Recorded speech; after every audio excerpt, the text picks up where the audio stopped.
Assalamualaikum warahmatullahi wabarakatuh. Perkenalkan saya Nopri Aulia Rahman, NPM 282602022. Di sini saya akan eh, menjabarkan atau menjelaskan mind map saya di blog Basic Organ System 2. Di mana mind map saya di sini yaitu hormon yang mempengaruhi menstruasi. Sebelumnya, siklus menstruasi normal terdiri dari 3 tahapan, yaitu fase folikuler, fase ovulasi, dan fase luteal. Perubahan-perubahan kandungan hormon sepanjang siklus menstruasi diakibatkan oleh mekanisme umpan balik atau feedback antara hormon steroid dan hormon gonadotropin.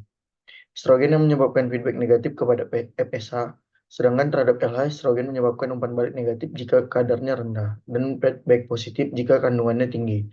Tempat umpan balik terhadap hormon gonadotropin berada hipotalamus.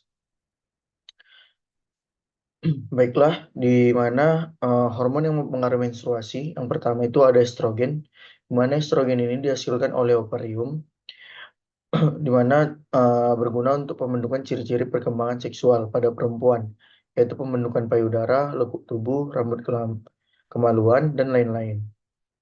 Di mana estrogen ini juga berguna pada siklus menstruasi dengan membentuk ketebalan endometrium, menjaga kualitas dan kuantitas cairan serviks dan vagina sehingga sesuai untuk penetrasi sperma. Selanjutnya itu ada progesteron, di mana hormon ini diproduksi oleh corpus luteum, yang dimana sebagian diproduksi di kelenjar adrenal. Dan di saat wanita hamil juga diproduksi oleh plasenta, di mana progesteron fungsinya itu mempertahankan ketebalan endometrium sehingga dapat menerima implantasi zigot. Kadar progesteron terus dipertahankan selama trimester awal kehamilan sampai plasenta dan membentuk hormon HCG. Progesteron menyebabkan terjadinya proses perubahan sekretrik atau fase sekresi pada endometrium uterus yang mempersiapkan endometrium uterus berada pada keadaan yang optimal jika terjadi implantasi.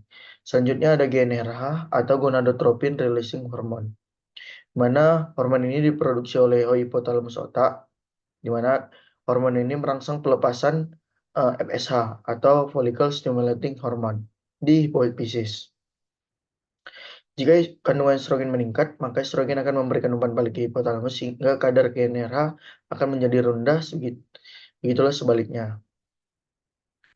Selanjutnya itu ada hormon FSH atau follicle stimulating hormone, di mana hormon ini diproduksi pada sel-sel basal hipofisis anterior sebagai respon terhadap GnRH yang berfungsi memicu pertumbuhan pematangan folikel dan sel-sel granulosa di ovarium perempuan.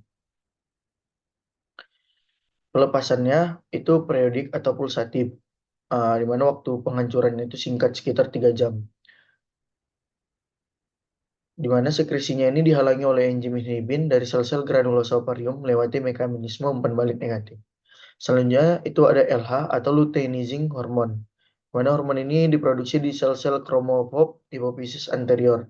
Bersama FSH, LH berfungsi memulai perkembangan folikel atau sel-sel teka dan sel-sel granulosa dan juga membuat terjadinya ovulasi di pertengahan siklus atau biasa disebut LH shoots. Sepanjang fase luteal siklus, LH meningkatkan dan mempertahankan fungsi korpus luteum setelah ovulasi dalam menghasilkan progesteron, di mana pelepasannya sama dengan FSH yaitu periodik atau pulsatif. Dan selanjutnya yang terakhir yaitu LTH atau prolaktin, di mana LTH itu yaitu laktotrophi hormone. Itu diproduksi di hipofisis anterior, memiliki aktivitas memicu atau meningkatkan produksi dan sekresi air susu oleh kelenjar payudara pada ovarium, di mana fungsi laktogenik atau laktropik tampak terutama pada masa laktasi atau pasca persalinan. Prolaktin juga memiliki efek inhibisi terhadap GnRH hipotalamus sehingga jika terjadi berlebihan, hiperprolaktinemia dapat terjadi gangguan pematangan folikel, gangguan ovulasi, dan gangguan haid berupa amenorrea. Mungkin itu saja yang bisa saya sampaikan, di mana nmap saya ini referensinya. Assalamualaikum warahmatullahi wabarakatuh.